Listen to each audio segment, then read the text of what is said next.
Bom dia, boa tarde, boa noite, pessoal. Vamos iniciar mais um vídeo de dicas aqui no YouTube do Dedicação Delta. Estamos aqui hoje para falar de um tema de direito constitucional, um julgado importantíssimo que o STF publicou no informativo 1123. E a gente vai dar uma lidinha nessa tese que envolve princípios constitucionais, direitos fundamentais. Então, vamos iniciar a nossa aula. Peço que vocês se inscrevam no canal se não forem inscritos e deem um like nesse vídeo e escrevam aqui nos comentários quais assuntos vocês querem ver nas próximas aulas. Bom, vamos começar vendo a tese que o STF publicou referente à ADI 7492 do Amazonas. A reserva de vagas para candidatas do sexo feminino para ingresso na carreira da Polícia Militar, disposta em norma estadual, não pode ser compreendida como autorização legal que as impeça de concorrer à totalidade das vagas disponíveis em concursos públicos, isto é, com restrição e limitação a determinado percentual fixado nos editais. Bom, o que ocorreu nesse caso concreto? Vou botar a lei que foi impugnada aqui. Essa lei do Amazonas, ela na verdade, ela não restringia. Ela tinha no seu parágrafo 2º do artigo 2º que seriam destinadas no mínimo 10% das vagas previstas em concurso para os quadros de combatente às candidatas do sexo feminino. Isso aqui era uma lei para ingresso na Polícia Militar, né? Então,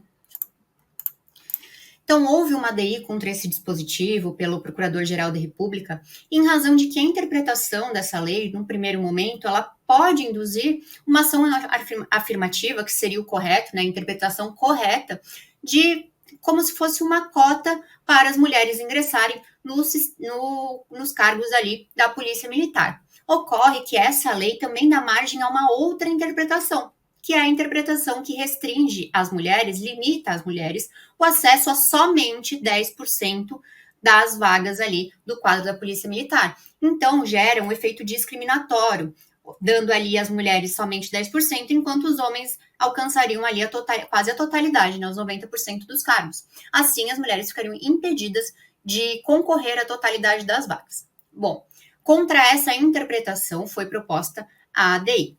E a gente vai ver os fundamentos aqui da inicial para entender melhor este caso. Eu trouxe os aspectos desse julgado, eu li o inteiro teor do julgado e trouxe os aspectos que eu acredito que cairiam num espelho de prova, numa discursiva ou até mesmo numa prova oral, para que o voto ali tem umas 60 páginas, mas trouxe aqui resumidos pontos que são os mais importantes. Então, na inicial, foi o primeiro ponto que eu comentei. Ela, à primeira vista, essa norma, ela pode ser interpretada como uma ação afirmativa, né? Como se estivesse reservado um mínimo de 10% para as mulheres, mas que isso não impediria delas concorrerem à totalidade dos cargos. Vou botar para cima aqui. Então, essa primeira interpretação, né, de ação afirmativa não impediria a concorrência ao total, mas seria, né, um mínimo reservado para que as mulheres ocupassem os cargos.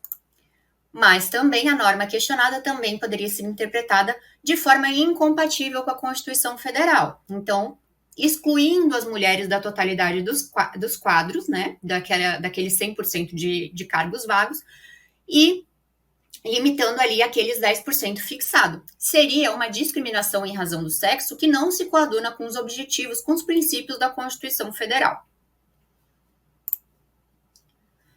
Conforme a lei inicial, né, o dispositivo pode ser compreendido como autorização legal para que a participação das mulheres nos mesmos certames seja restrita e limitada a um percentual fixado nos editais dos concursos. Então, gera uma discriminação pelo sexo que não se fundamenta, né, na lei, que viola o próprio objetivo ali da Constituição, que a gente vai ver mais à frente, de promover o bem de todos, sem discriminação em razão de sexo e idade, né, no artigo 3º da Constituição. Basicamente, né, a inicial se fundamenta ali nesse ponto da interpretação.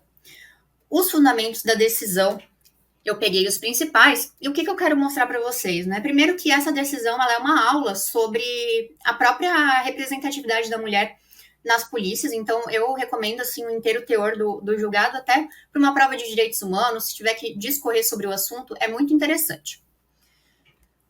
Quanto aos fundamentos da decisão, O objetivo da reserva mínima de 10% não deve servir para excluí-las da participação nos outros 90%. Então, esse mínimo, ele deve ser entendido como a própria cota ali para as mulheres preencherem, mas que elas podem preencher também as outras vagas. Não se sustenta a alegação de que a natureza dos cargos da Polícia Militar exige requisitos diferenciados e mais restritos para a admissão das mulheres. O ministro, então o relator, Cristiano Zanin, entendeu que não existem, né, razões fáticas que justificam essa discriminação. A despeito da suposta permissão constitucional contida no artigo 39, parágrafo 3º da Constituição, para a imposição de requisitos diferenciadores da admissão de ocupantes de cargos públicos, quando a natureza do cargo exigir, o dispositivo exige a expressa previsão legal. Então, qualquer requisito diferenciador para acesso a cargos públicos, a gente sabe, né, que tem o princípio ali da universalidade do acesso aos cargos públicos e ao concurso público. Então, somente a lei, né, a reserva legal, vai poder estabelecer requisitos, né, de acesso a esses requisitos diferentes ali entre homem e mulher em razão de idade. Então, deve se pautar na natureza do cargo. Os requisitos diferenciadores derivados da natureza do cargo precisam estar especificados em lei e não meramente presumidos a partir de práticas tacitamente aceitas como típicas das integrantes das forças militares. A decisão, ela fala muito dessa atividade ostensiva da polícia militar, então até tem um contexto histórico disso, e aqui a natureza do cargo não estaria, né, segundo a decisão, não estaria fundamentada expressamente em lei, né? Esses requisitos não estariam previstos em lei para autorizar essa discriminação ali que aquele percentual realizou, né? Aquele mínimo de 10% só para as mulheres. Aqui eu trouxe o artigo 39, parágrafo 3º, que diz exatamente isso, que a lei pode estabelecer requisitos diferenciadores de admissão quando a natureza do cargo exigir. Não é possível admitir tratamento normativo que prejudique as mulheres na concretização de direitos de acessos públicos, até porque a Constituição estabelece o dever de inclusão de grupos historicamente vulneráveis. Então, isso já é um dever do poder público, né? Incluir esses grupos, fazer uma interpretação que limita, que restringe o acesso a esses grupos aos cargos públicos, é totalmente o inverso do que a Constituição tem nos objetivos, como a gente já falou, da vedação à discriminação ali em razão de sexo, idade, cor. Então, qualquer discriminação, ela é punida, vedada, né, na verdade, pela Constituição. Esse aqui a gente já falou, né, que não pode ser entendida por uma limitação ou restrição. E aqui, esse slide eu considero o mais importante dessa aula, que são os princípios e os dispositivos ali dos direitos fundamentais que foram violados, né, por essa limitação, ela viola.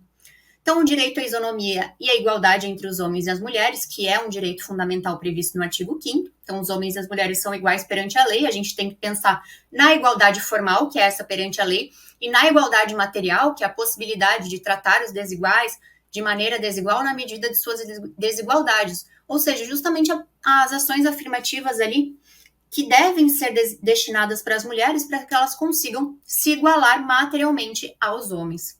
Um direito à não discriminação em razão do sexo, que é o que a gente falou ali, que é o objetivo da República Federativa do Brasil, que não se pode ter uma interpretação contrária que subverta o próprio objetivo, própria meta ali que a Constituição prevê a República alcançar. Então, o direito à proteção do mercado de trabalho da mulher, a proibição à adoção de qualquer critério discriminatório por motivo de sexo quando da admissão em ocupações públicas, que é o que justamente aconteceu nesse caso ali que a gente está vendo. O direito de acesso aos cargos, empregos e funções públicas a todas as brasileiras e a todos os brasileiros que cumprirem os requisitos previstos em lei, e da reserva de lei para o estabelecimento de eventuais requisitos diferenciadores na admissão de servidores públicos quando exigido pela natureza do cargo. Então, esses são os argumentos que a gente tem que saber decor, que é a violação, né, a esses dispositivos constitucionais. O que essa decisão, né, de limitação, né, essa interpretação de limitação de acesso, ela vai violar?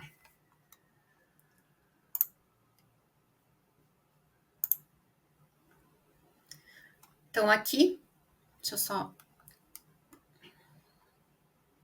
Aqui. Aqui também tem um ponto de interdisciplinaridade muito importante que a decisão menciona, que são os tratados internacionais que protegem as mulheres, né, que versam sobre a proteção das mulheres e que mencionam